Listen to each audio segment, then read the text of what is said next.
ओम शांति। आज 5 अगस्त 2023। बाबा कहते हैं, मीठे बच्चे, तुम अभी तिवाटे पर खड़े हो, यानी तिराहे रास्ते पर खड़े हो। एक तरफ है दुख धाम, दूसरी तरफ है शांति धाम और तीसरी तरफ है सुख धाम। बाबा ने कहा कहाँ खड़े हो? तिवाटे पर। एक तरफ है दुख धाम, दूसरी तरफ है शांति धाम और तीसरी तरफ है सुख धाम। अब तुम ही जज करो कि किधर जाना है। प्रश्न है, किस निश्चय के आधार पर तुम बच्चे सदा हर्षित रह सकते हो? सबसे पहला निश्चय चाहिए, हम किसके बने हैं। बाप का बनने में कोई वेद शास्त्र पुस्तक पढ़ने की दरकार नहीं है। दूसरा निश्चय चाहिए, हमारा कुल सबसे श्रेष्ठ देवता कुल है। इस स्मृति से सारा चक्र याद आ जाएगा। बाप और चक्र की स्मृति में रहने वाले सदा हर्षित रहेंगे। गीत है, किसी ने अपना बना के मुझको मुस्कुराना सिखा दिया। किसने बनाया अपना? भगवान ने। तो ओम शांति। तुम बच्चों को पहले खुशी होती है कि हम किसके बने हैं। ऐसे नहीं कहेंगे कि हम गुरु के बने हैं। बनना होता है बाप का। शरीर छोड़कर भी फिर बाप का बनना होता है। यहाँ भी बाप का बनना है। वेद शास्त्र आदि किसी की दरकार नहीं। बच्चा पैदा हुआ तो बाप समझते हैं मेरी मिल्कियत का ये मालिक है। संबंध की बात है। तुम बच्चे भी जानते हो, हम पारलौकिक बाप शिव बाबा के बच्चे हैं। पहले हम आत्माएं, पीछे ये शरीर मिलता है। तुमको शरीर तो है ना। अब तुमको बेहद का बाप मिला है। उसने आकर अपना परिचय दिया है। तुम कहते हो बाबा हम आपके हैं और कोई संबंध नहीं है। बाप के बच्चे बने हो। ये कहते हैं मैं कोई गुरु गोसाई नहीं हूँ। बोर्ड पर ब्रह्मा कुमार कुमारियाँ नाम लिखा हुआ है तो जरूर बाप भी होगा। लिखते हो हम ब्रह्मा कुमार कुमारियाँ हैं, ये संबंध हुआ ना। माँ बाप का संबंध चाहिए।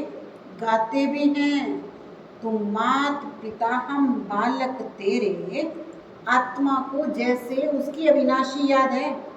हम आपके जब बालक बनेंगे तब हम वर्षा लेंगे। अभी तुम जानते हो हम मात पिता के बने हैं। हम शिव बाबा के बच्चे हैं तो जरूर बाप और वर्षा याद आता है। तुमको यहाँ कोई पुस्तक नहीं पढ़ाया जाता। तुमको सिर्फ निश्चय कराया जाता है बाप के बने हो तो अब उनको याद करो।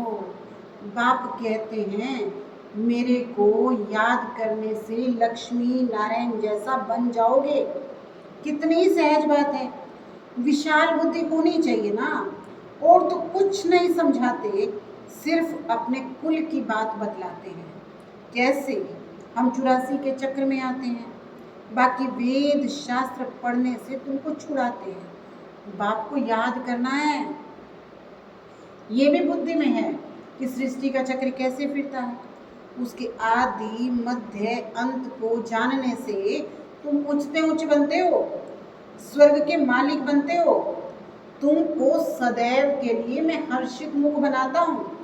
कितनी सहज बात है, परंतु फिर भी भूल जाते हो। क्या कारण है? माँ बाप को कभी बच्चे भूलते नहीं हैं। बाप और वर्षे को याद करो तो सदैव हर्षित रहोगे। जब कोई दुख होता है तो बाप को याद करते हैं। जरूर बाप ने सुख दिया है। कोई दुख देते हैं तो कहते हैं हाय बाबा, हाय भगवान। हर जन्म हाय हाय करते आए हो। अब तो तुम बच्चों को बिल्कुल सहज समझाते हैं। भले तुम तंदुरुस्त ना भी हो, कितने भी बीमार हो तो भी तुम सर्विस कर सकते हो। जैसे बीमारी में मनुष्यों को कहते हैं राम राम कहो।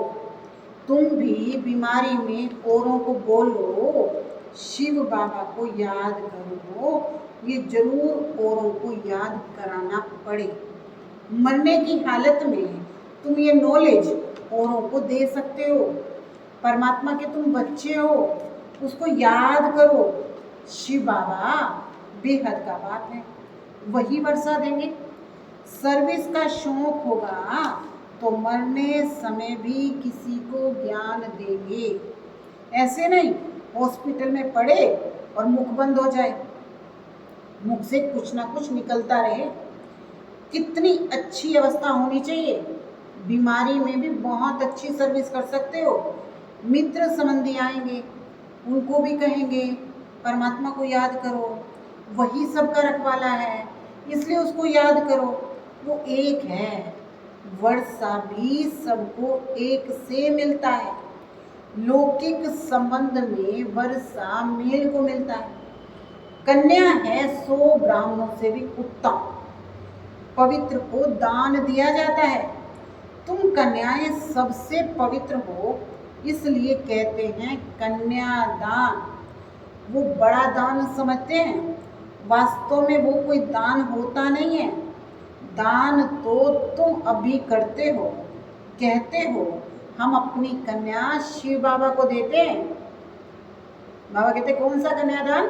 हम अपनी कन्या शिव बाबा को देते हैं स्वर्ग की महारानी बनने के लिए। परंतु कन्या भी अच्छी पढ़ी लिखी हो, यानी भगवान की पढ़ाई पढ़ने का शौक हो, अपने दैवी कुल की हो, जो समझाने से झट समझ जाए। सर्विसेबल चाहिए। या छोटे बच्चों को तो संभालना नहीं है, कोई को भी समझाना बड़ा सहज है। शिव बाबा तुम्हारा बेहद का बाप है। चित्र सामने है, देखो ये ऐसा सतयुग का वर्षा पा रहे हैं। इन लक्ष्मी नारायण को वर्षा कहाँ से मिला? कितनी सहज बात है। इसलिए बाबा बड़े चित्र बनवा रहे हैं। अभी ये नाटक पूरा होता है। हमने 84 जन्मों का पार्ट बजाया, अब वापिस बाबा के पास जाते हैं, फिर हम नई दुनिया में आएंगे। हमारा बाबा नई दुनिया का रचयिता है, उसका हमको मालिक बनाते हैं। आपको भी तरीका बताते हैं। बेहद बाप से सदा सुख का वर्षा कैसे मिलेगा? बाबा क्या कहते हैं? बेहद बाप से सदा सुख का वर्षा कैसे मिलेगा? एक तो समझाओ मैं आत्मा हूँ, मैं आत्मा खाती हूँ, मैं आत्मा चलती हूँ। ये बड़ी अच्छी प्रैक्टिस चाहिए। देह अभिमान टूट जाए। देह अभिमानी को लौकिक संबंधी याद पड़ेंगे और देही अभिमानी को पारलौकिक बाप याद पड़ेगा। उठते बैठते चलते ये बुद्धि में रखना है, मैं आत्मा हूँ, बाप की मत पर चलना है। शिव बाबा मत दे रहे हैं, अपने को आत्मा समझो। मेहनत करनी है। स्वर्ग की भांति तो बनोगे, परंतु थोड़े में खुश मत हो जाओ। भले स्वर्ग में तो जाओगे, परंतु पक्के मातेले बनो। मातेला उनको कहा जाता है जो बाप दादा को याद करते हैं। ये बाप है अविनाशी, स्वर्ग का वर्षा देने वाला। ये भी कुल है, वो भी कुल है, उनसे तो दुख मिलता है। बाकी अल्प काल क्षण भंगुर सुख का वर्षा मिलता है। अब बुद्धि से जज करना है हम किस तरफ जा रहे हैं और किस तरफ जाएं। खुद सोचना है हम किस तरफ जा रहे हैं और हम किस तरफ जाएं। लौकिक की तरफ जाएं या पारलौकिक की तरफ जाएं। बुद्धि कहती है पारलौकिक बाप का बनकर हम क्यों ना स्वर्ग की तरफ जाएं। लौकिक संबंध से जीते जी मरना है। पारलौकिक बाप का बनने से स्वर्ग के मालिक बनेंगे। यहाँ तो नर्क के मालिक बनते हैं। अब आत्मा कहती है बुद्धि को कहाँ जोड़ें? अपने शांति धाम। सुखधाम जाएं या यहाँ जाएं, वास्तव में यहाँ जाएं, ये संकल्प तुम ब्राह्मणों को कभी उठना ही नहीं चाहिए। यहाँ तो जन्म जन्मांतर रहे हैं, लौकिक के लिए बाबा कहते तुम्हारा संकल्प उठना ही नहीं चाहिए, सोचना ही नहीं चाहिए। अभी तो उनको मिला कौन है? परमात्मा बाप मिला है 84 जन्मों के बाद। इसलिए देह के संबंधों में बुद्धि जाने का विचार भी नहीं आना चाहिए। तो बाबा कहते कि यहाँ तो जन्म जन्मांतर रहे हैं, अभी तो पारलौकिक बाप को छोड़ना ही नहीं चाहिए। यहाँ तुम बच्चे सम्मुख बैठे हो, तुम्हारा लौकिक संबंध कोई है नहीं। बुद्धि कहती है हम बाबा के साथ मुक्ति धाम शांति धाम में जाएं। सवेरे उठ ऐसे ऐसे विचार सागर मंथन करना चाहिए, बैठने से बड़ा मजा आएगा। अब किस तरफ जाना चाहिए? नरक की तरफ जाएं? ये माया बड़ा धोखा देती है। अब तो तुम्हारे पास एम ऑब्जेक्ट है, अभी तुम किनारे पर हो, जानते हो इस तरफ तो दुखी दुख है और उस तरफ 21 जन्म सुख है। बाप कहते मुझे याद करो क्योंकि मेरे पास आना है, और माया कहती है कि दुनिया की तरफ जाओ। बाप कहते मेरी तरफ आओ और माया कहती है दुनिया की तरफ जाओ। कहाँ जाएं? रास्ता तो मिला है, एक तरफ है स्वर्ग में जाने का रास्ता, दूसरी तरफ है नरक में जाने का रास्ता। टिवाटा होता है ना, 3 गली के बीच में टिवाटा होता है, जैसे 3 नदियों का संगम है, 3 वाटिकाएं हैं, एक वाटिका में हम हैं। टिवाटे का मिसाल अच्छा है। कहाँ जाए? नरक का विनाश होना है, यहाँ दुख बहुत है। अभी हम टिवाटे पर खड़े हैं, पीछे तो नहीं हटेंगे। दुख की गली से निकाल बाबा ने टिवाटे पर खड़ा कर दिया है। दुख धाम की गली से तुम जन्म जन्मांतर पास करते आए हो। अब बुद्धि कहती है मुक्ति और जीवन मुक्ति में जाएं। मुक्ति धाम में सदैव बैठना नहीं है। ऐसे नहीं कि हम पाठ से छूट जाएं, हम आवे ही नहीं। पाठ से छूटना हो ही नहीं सकता, ड्रामा अनुसार आएंगे जरूर, तो फिर मच्छरों सदृश मरेंगे। इतना दुख देखा है, फिर इतना सुख भी देखना चाहिए।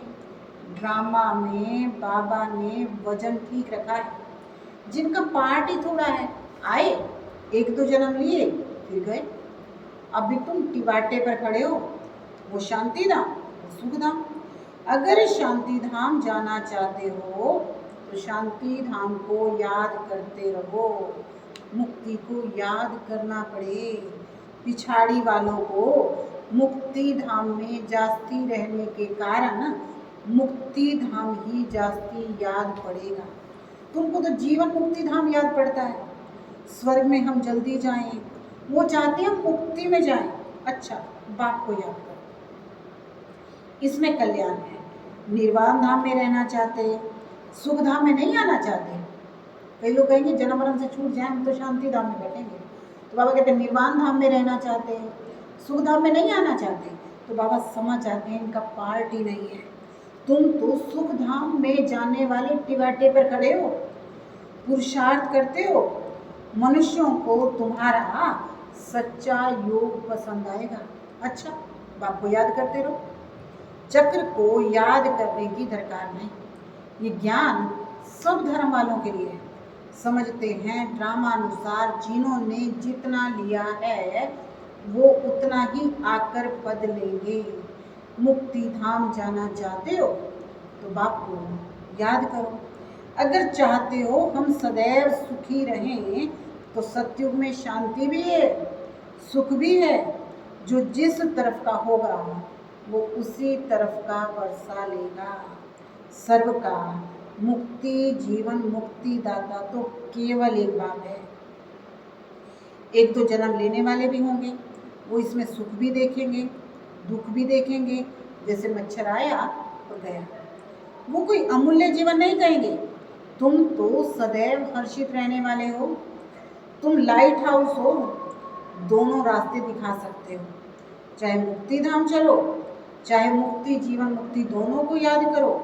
इसमें शास्त्र पढ़ने की दरकार नहीं है। कुमारियों के लिए तो बहुत सहज है, क्योंकि सीढ़ी उल्टी चढ़ी नहीं है। छोटेपन में पढ़ना अच्छा होता है, क्योंकि बुद्धि अच्छी होती है और कोई की याद नहीं रहती है। तुम कुमारियाँ हो, तुम्हें और कुछ करना नहीं है, सिर्फ इस पढ़ाई में लग जाओ, बस बेड़ा पार है। ये बातें बेहद का बाप समझाते हैं, जो फिर स्वर्ग का मालिक बनाते हैं। चित्र भी है कि हमको ऐसा बनना है। बाप कहते, इस पढ़ाई से तुम देवता बनोगे। अभी खेल पूरा होता है, मनुष्य घोर अंधियारे में है। तुम सोचने में हो, बाप ने आकर नींद से जगाया है। ये बुद्धि को, आत्मा को जगाया है। बाप कहते हैं जागो। क्या कहते हैं? जागो, सुख धाम के लिए पुरुषार्थ करो। जो तुम्हारे कुल के होंगे वो आते रहेंगे, वृद्धि को पाते जाएंगे। तुम्हारी प्रजा कितनी बनती है तुम हिसाब लगा सकते हो? नहीं। कोई कितना सुनते हैं, कोई थोड़ा सुनकर चले जाते हैं, हिसाब थोड़े निकाल सकते हैं। बड़ी माला, छोटी माला, साहूकार, प्रजा कैसे बनती है, कौन बनते हैं, ये सब बुद्धि में है। मुख्य सूर्यवंशी महाराजा महारानी कौन बनेंगे? सारे झाड़ अथवा धर्मों के चक्र के बीच में टाल, टालियाँ, पत्ते आदि निकलते हैं। अभी भी पत्ते निकलते हैं। वहाँ निराकारी दुनिया एकदम खाली हो जाएगी, फिर विनाश चाहिए। बड़ी लड़ाई में करोड़ों मरेंगे। यहाँ कितने खलास होंगे, बाकी थोड़े से जाकर सत्युग में राज्य करेंगे। अभी कितने मनुष्य हैं और अन्न इतना है नहीं। तुम बच्चे जानते हो, बाबा आते हैं संगम पर। बाप समझाते हैं बच्चे, शरीर निर्वाह अर्थ कर्म तो करना है। हर बात में राय पूछो, हर एक का हिसाब अपना अपना है। श्रीमत अविनाशी सर्जन से लेते जाओ, सबको अपनी अपनी दवाई बताएंगे। समझाया जाता है ये दुनिया खल्लास हुई पड़ी है, अब बाप को याद करो तो बेड़ा पार हो जाएगा। बाप आए हैं नरक का विनाश कर स्वर्ग की स्थापना करने। हम आपको भी राय देते हैं, श्री श्री से मिली हुई श्रीमत हम आपको देते हैं। बाप कहते हैं मुझे याद करो तो तुम स्वर्ग के मालिक बनोगे। अच्छा, मीठे मीठे सिक्की लदे बच्चों प्रति माता पिता बाप दादा का याद प्यार और गुड मॉर्निंग। रूहानी बाप की रूहानी बच्चों को नमस्ते। हम रूहानी बच्चों की रूहानी बाप दादा को याद प्यार, गुड मॉर्निंग, नमस्ते, ओम शांति। धारणा के लिए मुख्य सार है, बाबा कहते सर्विस का शौक रखना है, बीमारी में भी बाप की याद में रहना है, दूसरों को भी याद दिलानी है, मुख से दान करते रहना है। सेकंड है पक्का मातेला बनना है, अर्थात एक बाप की याद में रहना है। सवेरे सवेरे उठ विचार सागर मंथन करना है, दूसरा कोई भी याद ना आवे। आज वरदान है, अपनी शुभ और शक्तिशाली भावनाओं द्वारा विश्व परिवर्तन करने वाले विश्व कल्याणकारी भव। क्या कहा बाबा ने? अपनी शुभ और शक्तिशाली भावनाओं द्वारा विश्व परिवर्तन करने वाले विश्व कल्याणकारी भव। आप बच्चों के मन में सदा ये शुभ भावना है कि सर्व का कल्याण हो, हर आत्मा अनेक जन्म सुखी हो जाए, प्राप्तियों से संपन्न हो जाए। आपकी इस शुभ और शक्तिशाली भावना का फल विश्व की आत्माओं को परिवर्तन कर रहा है। आगे चल प्रकृति सहित परिवर्तन हो जाएगा, क्योंकि आप संगम योगी श्रेष्ठ आत्माओं को ड्रामानुसार प्रत्यक्ष फल प्राप्त होने का वरदान है। इसलिए जो भी आत्माएं आपके संबंध संपर्क में आती हैं वो उसी समय शांति और स्नेह के फल की अनुभूति करती है। स्लोगन है, त्रिकालदर्शी स्थिति में स्थित रहकर निर्णय करो। त्रिकालदर्शी यानी सोचो, समझो, फिर करो। अतीत, वर्तमान और भविष्य। तो बाबा कहते हैं, त्रिकालदर्शी स्थिति में स्थित रहकर निर्णय करो तो हर कर्म में सफलता प्राप्त होगी। तो आज का अभ्यास करेंगे। मैं त्रिकालदर्शी, त्रिलोकीनाथ, त्रिनेत्री आत्मा। ओम शांति।